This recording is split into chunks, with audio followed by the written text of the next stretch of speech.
दुनिया में शायद ही कोई ऐसे माँ बाप होंगे जो अपने बच्चों की खुशी के लिए कुछ ना करना चाहते होंगे, बल्कि अधिकांश लोग ऐसे ही हैं। अपनी औलाद के लिए वो क्या कुछ नहीं करते। वो कम सुविधाओं में रहना पसंद करते हैं, लेकिन औलाद के लिए सब कुछ देते हैं, इसीलिए ताकि वो बच्चे बड़े होकर अपने सपनों को पूरा कर सकें। आज की जो सच्ची घटना मैं आपको सुनाने जा रहा हूं, ये सच्ची घटना भी कुछ ऐसी ही है कि माँ बाप अपने बच्चों के लिए गांव छोड़ देते हैं और शहर आते हैं। शहर में आने के बाद बच्चों का अच्छे स्कूल में एडमिशन कराते हैं। एडमिशन कराने का एक ही मकसद था कि ताकि बच्चे अच्छे से अच्छी एजुकेशन लेकर अपने सपने पूरे कर सकें। मगर बेटी ने ऐसा काम किया, न केवल दो लोगों की जिंदगी हमेशा हमेशा के लिए खत्म हो जाती है, और माँ जिंदगी और मौत की ऐसी दहलीज पर आकर खड़ी हो गई है जहां से उसका बचना बहुत मुश्किल हो गया है। आज की कहानी वाकई शर्मसार कर देने वाली है, परेशान कर देने वाली है। इस कहानी को सुनने के बाद हो सकता है कि आपके रोंगटे खड़े हो जाएं, आप सोचने पर मजबूर हो जाएं। आदाब, नमस्कार, सत श्री अकाल। मैं उस्मान सैफी। आज की जो सच्ची घटना मैं आपको सुनाने जा रहा हूं, ये सच्ची घटना है झारखंड प्रदेश की रांची शहर में एक थाना लगता है पंडरा, और इसी पंडरा नगर में एक इलाका है जनक नगर। जनक नगर इलाके की ओझा मार्केट के में एक घर बना हुआ है। ऐसा घर कि वहां से आम लोगों का आना जाना है। ये 18 जून 2022 की सुबह लगभग 5 या सवा 5 बजे के आसपास जो दरवाजा है उसके नीचे से बूंद बूंद खून गिर रहा है। एक एक बूंद खून टपक के जब नीचे आ रहा है तो राह चलते एक व्यक्ति की उस पर नजर पहुंच जाती है। उस ब्लड को बहता हुआ देखकर वो रुक जाता है और झांकने की कोशिश करता है, लेकिन घर के अंदर ऐसा कुछ भी दिखाई नहीं देता जहां से ये ब्लड निकलता हुआ उसे पता चल सके कि कहां से निकल रहा है। आसपास में जो और लोग रहते हैं उन लोगों से कहता है कि मुझे कुछ शंका हो रही है, कुछ ऐसा लग रहा है कि कुछ ना कुछ यहाँ पर अप्रिय घटना घटी है, देखो अंदर से खून निकल रहा है। आसपास के लोग भी आते हैं और लोग आने के बाद उस दरवाजे को खोलने की कोशिश करते हैं, आवाज लगाते हैं, मगर अंदर से कोई भी रेस्पॉन्स नहीं आ रहा था। इसी बात को देखते हुए लोगों को चिंता होने लगती है। घर के अंदर 3 सदस्य रहते हैं। इस घर की मालकिन चंदा देवी, जिसकी उम्र लगभग 40 साल के आसपास है। एक बेटा है, एक बेटी है। बेटी 12वीं क्लास में पढ़ती है, जिसकी उम्र लगभग 17 साल, नाम श्वेता सिंह। बेटा 9वीं क्लास में पढ़ता है, उम्र लगभग 14 साल और नाम प्रवीण कुमार उर्फ ओम, जो कि डीएवी कॉलेज में ये बच्चे पढ़ते हैं, वहीं डीएवी स्कूल के छात्र हैं। घर के 3 सदस्य हैं। तमाम कोशिशें कर ली गई दरवाजा खोलने की, लेकिन दरवाजा जब नहीं खुला तभी स्थानीय किसी व्यक्ति ने पुलिस को फोन किया, और सूचना मिलने पर सुबह सुबह जब पुलिस आती है तो पुलिस भी सन्न रह जाती है और मौके पर आने के बाद लोगों से पूछती है कि क्या बात है, क्या परेशानी है। तो वही जो बूंद बूंद खून निकलकर दरवाजे से बाहर को आ रहा था, उसी ब्लड को देखने की सब लोग कोशिश करते हैं। फिर पुलिस लोगों की मदद से किसी तरह से दरवाजे को खोलने की कोशिश करती है। दरवाजा खुलता है। दरवाजे के एकदम से ही पास में इस घर की जो मालकिन है चंदा देवी, वो बहुत घायल अवस्था में, गंभीर अवस्था में पड़ी हुई है। उसके शरीर से खून बह रहा था, सिसकियां भर रही है, जीने की चाहत है उसके अंदर, वो जीना चाहती है। लोगों की तरफ आंख खोलकर उसने देखने की कोशिश कर रही थी। पुलिस ने आनन फानन ही उसकी लाश, उसके शरीर को कब्जे में लिया और सीधा राजेंद्र आयुर्विज्ञान संस्थान है, वहां पर इलाज के लिए इसको भर्ती करा दिया। यह 18 जून 2022 का वाकया मैं आपको सुना रहा हूं। उसके बाद फिर पुलिस अंदर जाती है कुछ जिम्मेदार लोगों के साथ। तो जीने के पास यानी कि सीढ़ियों के बिल्कुल एकदम करीब में लड़के की भी लाश पड़ी हुई है, और जो घर की बेटी है उसकी भी लाश पड़ी हुई है। 2 लोगों की घर में मौत हो चुकी है। तीसरा जो व्यक्ति है वो घायल अवस्था में है, जिसको उपचार के लिए अस्पताल में भर्ती कराया गया है। हर कोई व्यक्ति, पूरा शहर ये जानना चाहता था कि आखिरकार इस घर के अंदर रहने वाले 3 सदस्य हैं, किन्होंने इन पर हमला किया है, कौन है वो लोग। मां बोलने की कंडीशन नहीं थी क्योंकि काफी हद तक उसके शरीर से खून बह चुका था।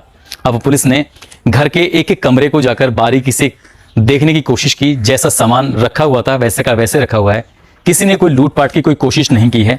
पुलिस और जांच पड़ताल में जुटती है तो पता चलता है कि इस घर का जो मालिक है, जिसका नाम संजीव कुमार है, जो कि आबू धाबी में रहकर नौकरी करता है, अपने बच्चों को यहीं रांची में रखकर पढ़ाता है और अच्छी एजुकेशन दिलवा रहा था।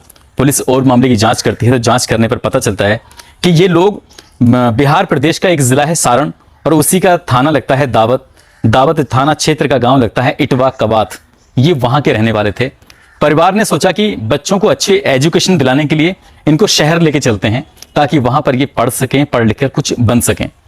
पुलिस के लिए और आसपास के लोगों के लिए, रिश्तेदारों के लिए, खासकर इसके पति के लिए, संजीव जो कि आबू धाबी में था, उसको सूचना दी जाती है कि तुम्हारे बच्चों का मर्डर हो चुका है, तुम्हारी पत्नी गंभीर रूप से घायल है, तुम्हें किसी पर शक है तो बताइए। तभी एक परिवार की तरफ से एक एफआईआर की कॉपी मिलती है, यानी कि एक प्रार्थना पत्र मिलता है, जिसके आधार पर एफआईआर लिखी जाती है। एक लड़का है जिसका नाम अर्पित है, उम्र जिसकी 19 साल है, और जो कि रातू थाना क्षेत्र वहां का रहने वाला है। उस पर शक जाहिर किया गया था। कुछ समय पूर्व उस लड़के के विरुद्ध थाने में भी शिकायत दर्ज की गई थी। उस पर आरोप लगाया गया था कि वो उनकी लड़की को परेशान करता है। पुलिस उस लड़के की तलाश में जुटती है तो वो लड़का मिलता नहीं है। ऐसा कौन सा प्रदेश था आसपास का, ऐसा कौन सा जिला था जहां पर उस लड़के को, अर्पित को तलाशा नहीं जा रहा था। चाहे वो बात बिहार की हो, झारखंड की हो, छत्तीसगढ़ की हो या महाराष्ट्र की हो, कई ऐसी जगहों पर उस लड़के की जो तलाश की जा रही थी, एक एक दिन करके दिन गुजरने लगते हैं और कड़ी मशक्कत के बाद आखिरकार 26 जून 2022 को वो लड़का पुलिस के हत्थे चढ़ जाता है। और पुलिस के हत्थे चढ़ने के बाद जब उससे पूछताछ की जाती है कि आखिरकार क्या बात है, तुम्हारा ही नाम क्यों आता है, पुलिस इस बीच में जब उसे तलाश कर रही थी तो उस लड़के का जो मोबाइल नंबर था, उसकी सीडीआर, ये सब निकलवाई जाती हैं। तो उस मोबाइल से, उस सीडीआर से पता चलता है कि इस लड़के का इस मोहल्ले में आना जाना था। साथ ही इस लड़की से, जिसका नाम श्वेता सिंह है, जिसकी उम्र लगभग 17 साल है, जो कि 12वीं की छात्रा थी, उससे भी मिलना जुलना था। पुलिस और पड़ताल करने की कोशिश करती तो पता चलता है कि मां ने इसकी शिकायत की थी, विरोध कर रही थी कि तुम मेरी बेटी से दूर रहो, हम लोगों को परेशान मत करो, नहीं तो हम तुम्हारे खिलाफ कड़ा एक्शन लेंगे। घर परिवार की तरफ से जब तहरीर मिलती है, उस तहरीर के आधार पर इसका नाम आता है अर्पित का, और पुलिस इसको हिरासत में लेती है 26 जून को और इससे पूछताछ करती है तो वाकई चौंकाने वाला खुलासा होता है। दरअसल ये लड़का कहता है कि घर वालों ने जितना हम लोगों को रोकने की कोशिश की, श्वेता को, अर्पित को, वो उतना ही मिलने की कोशिश करते थे और वो मौके की तलाश में रहता था रात के अंधेरे में। जब रात हो जाया करती थी तब वो पीछे के रास्ते से सीढ़ियां लगाकर किसी तरकीब से घर में घुस जाया करता था और लड़की के साथ जब तक उसका मन करता था तब तक उसके साथ वक्त बिताया करता था। ये सिलसिला काफी समय से लगातार ऐसे ही चल रहा था, मगर हमेशा ऐसे ही चलता रहे ये जरूरी नहीं है। 17 और 18 जून की रात लगभग 2 या 3 बजे के आसपास ये लड़का घर के अंदर प्रवेश कर जाता है। फिलहाल गर्मियों का बेइंतहा मौसम है, गर्मी के मारे लोगों का जीना मुहाल हो रहा है और चंदा देवी की यहाँ रात को किसी वक्त आंख खुल जाती है। जब चंदा देवी रात में उठती है, उसका एक ही मकसद था पानी पीने का। वो घर के अंदर जाती है और पानी पीने की जब कोशिश कर रही थी तभी उसको उसकी बेटी और वो लड़का यानी कि अर्पित एक ऐसी स्थिति में मिलते हैं जो शायद नहीं मिलने चाहिए थे। वो दोनों ही न्यूड अवस्था में थे, दोनों आपस में एक दूसरे के साथ शारीरिक संबंध बना रहे थे और माँ को ये सब देखकर इतना गुस्सा आता है कि वो जाकर अर्पित को एक के बाद एक कई थप्पड़ मारने शुरू कर देती है। अर्पित को यह सब देखकर बहुत गुस्सा आता है। अर्पित उसे रोकने की कोशिश करता है और दोनों ही तरफ से हाथापाई शुरू हो जाती है। वहीं पास में फ्रीज रखा हुआ है, फ्रीज के ऊपर एक चाकू था। वो उस धारदार हथियार से, चाकू से उसकी मां पर एक के बाद एक कई हमले कर देता है और हमले करने के बाद मां गंभीर रूप से घायल हो जाती है और उसके अंदर से, शरीर से ब्लड बहने लगता है। फिर वो चीखने लगती है। चीख कुछ इस तरह से निकलती है कि जो उसका बेटा है प्रवीण कुमार उर्फ ओम, उसकी भी आंख खुल जाती है। वो दौड़ते हुए अपनी मां को जो बचाने की कोशिश करता है तो वहीं चाकू तो वो हाथ से छूट जाता है, लेकिन पास में एक हथौड़ा रखा हुआ था। वो हथौड़ा एक के बाद एक प्रवीण कुमार को मारता रहा। प्रवीण कुमार की उम्र 14 साल की और प्रवीण कुमार वहीं घटना स्थल पर ही उसकी मौत हो जाती है। जब अपनी मां को घायल देखती है श्वेता सिंह और अपने भाई को मरा हुआ देखती है तो उसकी भी चीख निकल जाती है। वो अर्पित का विरोध करने लगती है। वो कहती है कि तुमने अच्छा नहीं किया, तुमने मेरे भाई को मारा है, तुमने मेरी मां को मारा है। जब वो विरोध कर रही थी तब उसने अर्पित को मारना शुरू किया, पीटना शुरू किया। तब उसने वही हथौड़ा, जिस हथौड़े से उसने उसके भाई को मारा था, जिस चाकू से उसने उसकी मां को मारा था, उसी हथौड़े और उसी चाकू से उस अपनी प्रेमिका को भी वहीं घटना स्थल पर ही मौत के घाट उतार दिया। और यहाँ से वो दरवाजा लगा हुआ था, छत के रास्ते से कूद कर वो भाग जाता है। और भागने के बाद, हालांकि कहते हैं कि क्राइम को कितनी भी शातिर तरीके से क्यों ना किया जाए, क्राइम कभी छिपता नहीं है। यहाँ एफएसएल टीम भी आती है और पुलिस यहाँ पर स्पेशल टास्क फोर्स भी गठित करती है, विशेष दल बनाती है और उसका मकसद एक ही होता है ताकि इस घटना के पीछे जो भी सच है वो निकल के आने चाहिए। एसपी अंशुमन कुमार 27 जून 2022 को प्रेस कॉन्फ्रेंस करके उस अपराधी को सामने खड़ा कर खुलासा करते हैं, पूरे घटनाक्रम को एक एक करके बताते हैं कि किसमें किसकी गलती है, किसने क्या काम किया है। हालांकि 7-8 दिन से ज्यादा का समय लग जाता है। तमाम तरह के लोग होते हैं, तमाम तरह की बातें कर रहे थे। कोई कह रहा है एक तरफा प्यार में इनकी हत्या कर दी गई है, कोई कुछ कह रहा था, लेकिन जब उसने अपना सच कबूल किया है पुलिस के सामने, वही सच जब जमाने के सामने आता है तो लोग हैरान थे।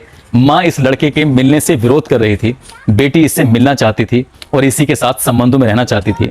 बाप ने अपना गांव छोड़कर इनको शहर लेके आया था ताकि पढ़ लिख कर ये आगे बढ़ेंगे, मगर बाप आबू धाबी में रहता था। बहुत बहुत दिनों के बाद घर आना जाना होता था। बाप इतनी दूर से नजर नहीं रख सकता था। माँ नजर रख रही थी, लेकिन माँ को वो उसकी आंखों में धूल झोंकने की बार बार कोशिश कर रही थी, लेकिन माँ की आंखों में ज्यादा देर तक धूल नहीं झोंक सकी और माँ ने विरोध किया तो उसने उसको मौत के घाट उतरवा दिया। यही मतलब जीना मरना एक जैसा ही है, क्योंकि वो आज भी, जब 28 जून को मैं खबर सुना रहा हूं, उस दिन भी इसकी मां की हालत मरणासन जैसी ही रही है। फिलहाल पुलिस ने आरोपी अर्पित को गिरफ्तार कर लिया है और अंशुमन कुमार जो एसपी हैं रांची के, वो कहते हैं कि इस घटनाक्रम की उच्च स्तरीय जांच कराई जा रही है। जो भी इसके अंदर छुपे हुए पहलू हैं उनको भी तलाशने की कोशिश की जा रही है।